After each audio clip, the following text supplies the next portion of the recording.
What's up, YouTube? Today we're going to be looking at the Open Great League once again, and the team we're taking a look at today is Tinkaton, Samurott, and Shadow Gligar.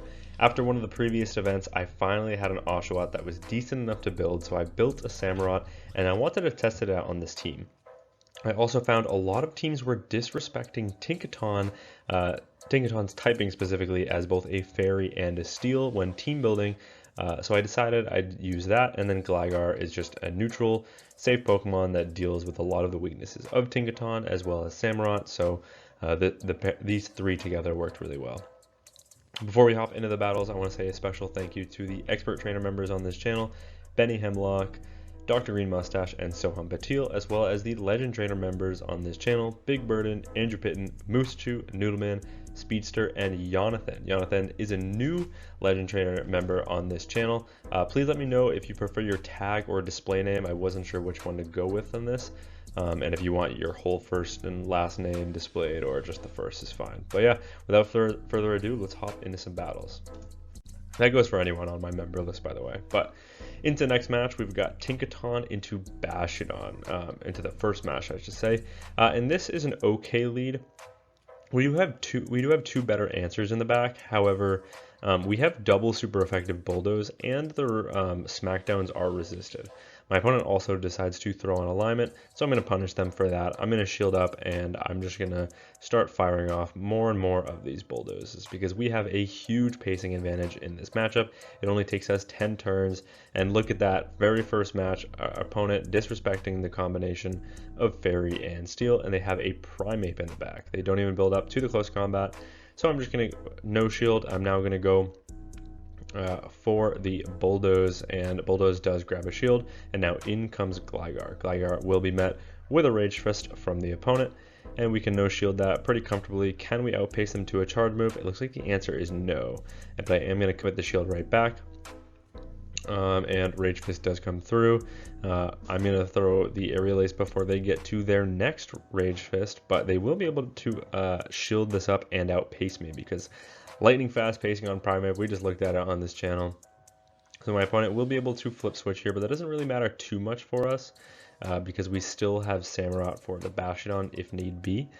Depending on what is in the back, it's an Annihilate. Can we get to a Bulldoze? Looks like the answer is no. My opponent tries to go for a catch. Looks like we did get to that Bulldoze. We ended up banking it, but Samurott is in a fantastic position to sweep because we can throw the Hydro Cannon at the very last second to pick up the knockout on the Bastiodon, and we can take a Rage Fist. So as long as my opponent is not on close combat, we should win this game, and that actually nearly one-shots with the Hydro Cannon. Fury Cutter, while it is double resisted, still farms down the Annihilate, and we are able to take the win. Great lead in the next match. We've got Tinkaton into Gligar. Tinkaton into, what is this Pokemon called? Greninja. I don't know why I called it Gligar. They go straight Hydro Cannon, and they're staying in this matchup, which means something is clearly weak to the Tinkaton in the back, which means I'm going to bait with a Bulldoze. Bulldoze would actually still probably put the Greninja pretty low because Greninja is very glassy, but they shield. I'm going to shield right back, and it's a Corsola that comes in, and I don't have a good response to Corsola in the back. I've got two Fury Cutter users, and Fury Cutter is resisted by Ghost, so I'm going to chip first with a Play Rough and then come in with my Gligar because Gligar can absorb this energy a little bit better than Samurott. Nightshade does come through. I'm going to farm up as much as I can here and now go for the dig at the very last second, hoping that these Fury Cutters have put it in range, or a Shadow Dig will be enough to pick up a knockout, and it does. That is absolutely massive. Are they going to come back in with their lead? No, they're going to show us their third, and their third is a Shadow Scizor. We are going to be able to probably grab a shield from the opponent with the Aerial Ace. No, they're going to let that go. That does pretty significant damage, but we're in a difficult spot here because both my Tinkaton's low and my Samurott has a resisted fast move. But I come in with my Samurott, I get the catch of the Trailblaze onto my Tinkaton. Can I get the full Fury Cutter farm down? It is resisted, but I do get it. I come out with nearly back-to-back Hydros, and my opponent knows it's over, so they do resign the match. Terrible lead. In the next match, we've got Tinkaton into Marowak, safe switch into Samurott, and I met with Dedenne. So hard loss. on the lead and hard loss on the switch. So what are we going to do here? We're going to go for the Hydro. We grab a shield from the opponent, but if my opponent picks up a knockout here and raises their defense and I've done 0 damage to them, then my Tinkaton is also going to get KO'd by that Dedenne. So while I know I'm never going to be able to flip switch because they've raised their defense now, I still need to chip this Pokemon. So I am going to chip it with another Hydro. And now I will soft lose the 1 shield scenario, which is fine because that puts me in a position where I can come in with the Tinkaton. I can absorb 1 parabolic charge, no problem. Tinkaton is very bulky. Parabolic charge does come through, and now I'm just going to go for the Bulldoze right before they make it to their next parabolic charge. This will be enough to pick up the knockout. Are they going to come back in with their Marowak? They are, and now in comes Gligar. What's in the back? It's a Furret, and unfortunately, this is such a neutral matchup that we're in a pretty difficult situation because if they get us low enough, then Gligar is not going to have much play against the Marowak. So I kind of have to rely on my Tinkaton to somehow win against a Mud Slapper. But we are able to outpace, make it to the Aerial Ace. Aerial Ace actually does pick up the knockout. Back in comes the Marowak. This is only enough for a Bone Club, I believe, so I will actually just let this go. This is double resisted. Yes, I'm a Shadow Gligar, but I can tank that plus the Mud Slap after, still get to an Aerial Ace, and can I grab that shield? I can. That is absolutely massive. And now back in comes Tinkaton. They're not at the back-to-back moves, and I'm 1 away from a play rough. We grabbed that final shield. Can Tinkaton flip this matchup? Is Tinkaton a Marowak counter confirmed? Yes, it is, and we are able to take that win.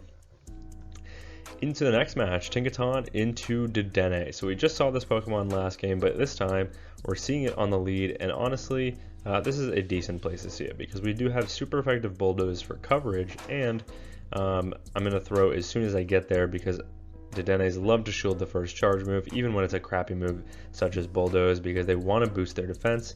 They do go for the parabolic charge. I will throw on CMP once again. This time my opponent does throw on CMP as well. Parabolic charge will not be enough to pick up the knockout, so I'm going to let that go. Now I'm going to go for a Bulldoze. This will do some solid chip, and I can now come in with my Gligar because they're 2 times boosted, so they're not going to want to get out of this matchup. However, I'm able to outpace by a singular turn, make it to the Dig. Dig picks up the knockout on the Dedenne, and in comes a Credilli. Credilli, definitely not an answer to an up energy Gligar, so something is clearly wrong with my opponent's team in the back. So I'm probably going to commit the shield here. Yeah, I'm not surprised that I'm committing the shield here. It is going to be the Rock Tomb. That lowers my attack. Does that mean I can get the full farm down? Looks like not quite. Forced to throw the Aerial Ace here in order to pick up the knockout, and they let it go. Now, what is that Pokemon in the back? It's an Annihilate. So now we see why my opponent decided to come in with Credilli. They were super weak to Gligar in the back. Here comes an Aerial Ace. The opponent actually lets that go, understanding that my attack was lowered so that they could survive it. I'm now going to let the Rage Fist go, and now I'm going to reset, come in with my Samurott because I know I can outpace to 2 moves. We've got that straight 10 pacing on the Hydro Cannon, whereas my opponent, it takes 12 turns or 6 counters to get to their Rage Fist. So being able to switch right after they threw a charge move means that I will always be able to outpace here, make it to 2 Hydras before they can make it to 2 Rage Fists, and just like that, we are able to take the win. Into the next match, we've got Tinkaton into Scizor. Now, this is a tough lead, so where do we go from here? We're to come in Samurott. Now, the reason we come in Samurott is because Bullet Punch is resisted, and my opponent has high incentive to build up to the Trailblaze in order to threaten a knockout. So that allows us to outpace, get to a Hydro Cannon, and then grab a shield. But my opponent goes straight Night Slash on the bait, which means this can only be another Night Slash in order to outpace. However, I can actually live a second Night Slash, and now here comes a Hydro. Hydro Cannon will actually be caught onto Drapion, but I actually preserve my Samurott for a catch later, and now back in comes Tinkaton. Our timers are massively misaligned here, so just going to go for the Bulldoze. Bulldoze will be able to probably pick up the knockout from this range. It is the non-Shadow. They might live this. Yeah, they live on 1 HP, which is pretty unfortunate. Going to have to take another Aqua Tail here, but that's no problem. Aqua Tail does connect. Are they going to come back with the Scizor? They are. I'm going to farm up to the Play Rough, bait with a Bulldoze. My opponent actually connects with the, or makes a catch onto their Digger's base. What I'm going to do is I'm going to farm back up to the play rough. Now catch onto my own Gligar. I could have caught on my Samurott because my Samurott's at 1 HP and kind of disposable at this point, but I instead catch onto my Gligar. They end up going for a Fire Punch right away. I know I can live 2 of these, and I kind of need to be able to survive any charge move from that Scizor because they banked quite a bit of energy. I know my opponent will probably commit the shield on the Scizor instead of the Diggersby, so I'm full sending the Dig here. That does put it in Fury Cutter farm down range, which is nice, but I have to be aware because their Scizor is 1 bullet punch away from energy. So back in comes the Scizor. They try and snipe, but we get the catch onto the Samurott. That is absolutely huge. And now we can probably outpace and make it to an Aerial Ace with the Gligar. So back in comes the Gligar. We make it to an Aerial Ace. Thank God we preserved it and made that catch. Aerial Ace does grab the final shield, but guess what? We banked a Play Rough from earlier. Play Rough, despite its resistance on Scizor, will pick up the knockout from half HP, and now it's Fairy Wind versus Quick Attack. My opponent's Energy Dry, and somehow we're able to take that win for a 5-0 set. Into the next match, Runerigus on the lead. Haven't seen this Pokemon all that often, but I've been thinking about it, and the reason I've been thinking about it is because I think the recommended moveset, at least for the Great League, is wrong on PvPoke. It recommends Shadow Ball plus Rock Tomb. However, I think Brutal Swing and Rock Tomb make it have a little bit of a bait potential and give it some interesting coverage. That said, it makes it completely walled by Fighters and by Tinkaton, and Fighters and Tinkaton aren't super common, but yeah, so you just pair it with, like, I don't know, either way, but they pair it with a Fortress. We come in to our Gligar here because they did make a very nice Play Rough catch from my Tinkaton and banked a lot of energy. So far they've got 2 Rock Tomb users. With that Rock Tomb, it looks like I'm not quite able to get the farm down. Forced to go for an Aerial Ace here in order to pick up the knockout. Both of our fast moves are resisted, so whoever has the pacing advantage here will take it in this matchup. Back in comes the Runerigus. Runerigus now will be met with an Aerial Ace from the Gligar. That grabs a shield, and now back in comes Tinkaton because I'm thinking that they're on the moveset that I was thinking of as well, and they expose that they are. They're on Brutal Swing. That means that this is a resisted move, and I can probably survive it no matter what it is. It's the Rock Tomb. I go for the Bulldoze. They end up catching onto Regidrago. So unfortunately, we did not preserve health on our Tinkaton. However, we get the defense drop and we have a shield advantage. So back in comes Samurott, or no, here comes Samurott, and I'm just gonna go straight Hydro. I know that I win CMP in this matchup, and their defense is lowered, that with the Fury Cutters plus Hydro, I can actually pick up the knockout here, even despite its resistance. So here we go. Can we get the full Fury Cutter farm down? We can. We come out loaded with energy against a 1 HP Runerigus, and we just have the pacing advantage of this matchup. They have to make it 2 back-to-back Brutal Swings in order to win this game, and they just can't quite get there. So here comes Hydro Cannon number 2. It picks up the knockout on the Runerigus, and we are able to take the win.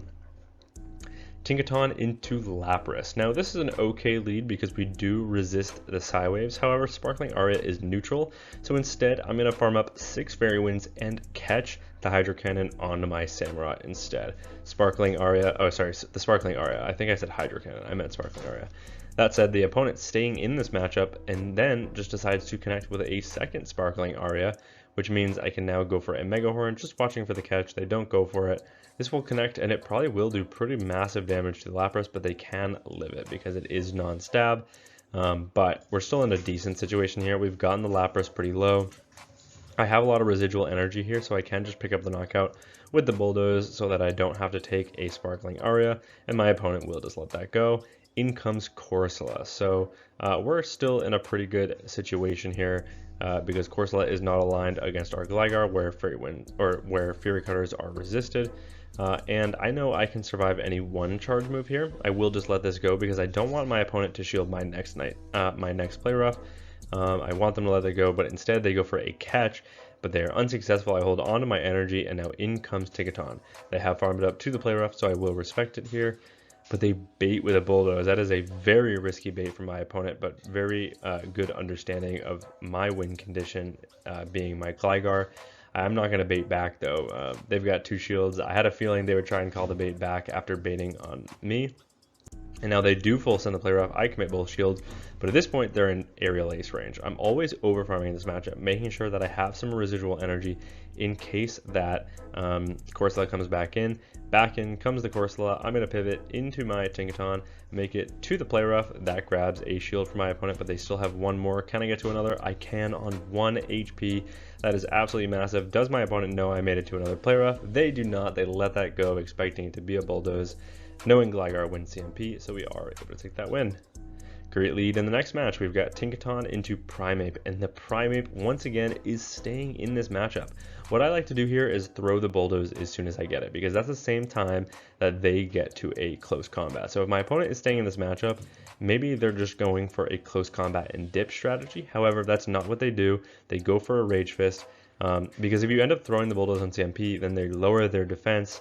You can just let it go, and then a bulldoze would do massive damage. So instead, they're going to bank a lot of energy, pivot into a Shadow Marowak, but Marowak will be met with the Gligar, where both Mud Slaps and Bone Clubs are double resisted, so they're forced to go for Rock Slide, which is very expensive to get to. I overfarm as much as possible, now going for the Knockout Blow with the Dig. Dig does pick up the knockout there, and in comes a Blastoise. Now Blastoise will be met with another Dig, and Dig will probably do some solid damage to the Blastoise. It does, puts it about 50% HP. I try and go for a Hydro Cannon catch onto my Samurott, but my opponent holds onto their energy, which means now this is enough for a Skull Bash. I shield it up. It is the Skull Bash. That is a very good, nice read. Now I can overfarm just a little bit, go for the Hydro Cannon to pick up the knockout unless my opponent commits the shield, and they are going to let that go. Back in comes the Primeape. Primeape now will be met with a Hydro Cannon from the Samurott. They are, of course, going to shield that up, and here they make it to the back-to-back Rage Fist, but I don't think a Rage Fist is enough to pick up the knockout here. So I'm, of course, going to let this go. I have no shields in play. They try and get the farm down, but they cannot get there. That residual energy on Samurott coming in clutch, and it looks like my opponent has force quit the app, but with the Hydro Cannon, we will be able to take this again. Into the next match, we've got Tinkaton into Drifblim. Now, this is a bit of a tough lead. Both of our Pokemon definitely don't want to see this in the back, and these Astonishes are doing a lot of damage to the Tinkaton. So what I'm going to do is go for a very risky play, go for the double resisted Bulldoze. I actually lower their defense. That is massive. I'm going to shield this back up. I will respect a Shadow Ball. It is the Shadow Ball, so that is a huge shield. My opponent ends up going for a catch. It's another Marowak. Marowak will be met with the Gligar, so they are once again completely walled in this matchup. They have to go for Rock Slides, which are only neutral. I'm going to do the exact same thing, farm up nearly to the back-to-back digs, and pick up the knockout right before they get to their second Rock Slide. They are going to let that go. Are they going to come back in with the Drifblim, or are they going to come in with their third? No, they're going to show us their third, and their third is a Lapras. I'm now going to go for the Aerial Ace, because I think I can get to an Aerial Ace plus a Dig. So Aerial Ace connects. Now here comes a Dig, and that's exactly what we're going to do.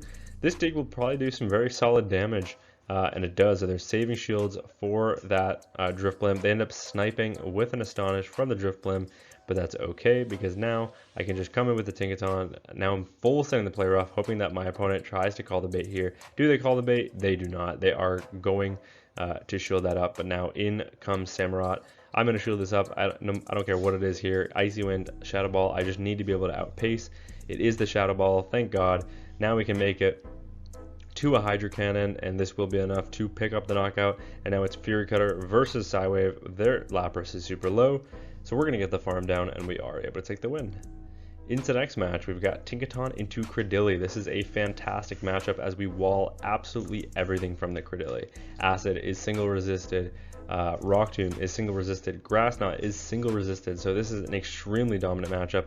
Yes, we're not running Heavy Slam, but it's still a dominant matchup regardless. They're going to connect with a Rock Tomb on the CMP tie. That does absolutely nothing to Tinkaton. Now I'm going to go for the Bulldoze on a potential other CMP tie. I know that 2 play roughs are not enough to KO after they lower my attack, so that's why I'm just going for the Bulldoze there, and that will be able to allow me to outpace to the third charge move. They are going to connect with a second Rock Tomb. I think that I actually can get the Fury Cutter farm down, so I try and snipe with the Samurott. I'm unsuccessful, which means I need to give up a shield, but the reason I pivoted in the first place is they're clearly weak to Tinkaton in the back. as displayed right away, because they were not switching out of that matchup, which means they were ABA weak to it. And now in comes Annihilate. Annihilate will make it to the Rage Fist here, but Rage Fist will not be enough to pick up the knockout from the non-shadow, which allows me to get to a Hydro Cannon here, and this will be able to pick up the knockout unless my opponent commits the shield. And oh no, it actually doesn't, but we're able to snipe with the Tinkaton, get the Fairy Wind farm down. I'm reading that my opponent is triple weak to this Pokemon. What's in the back?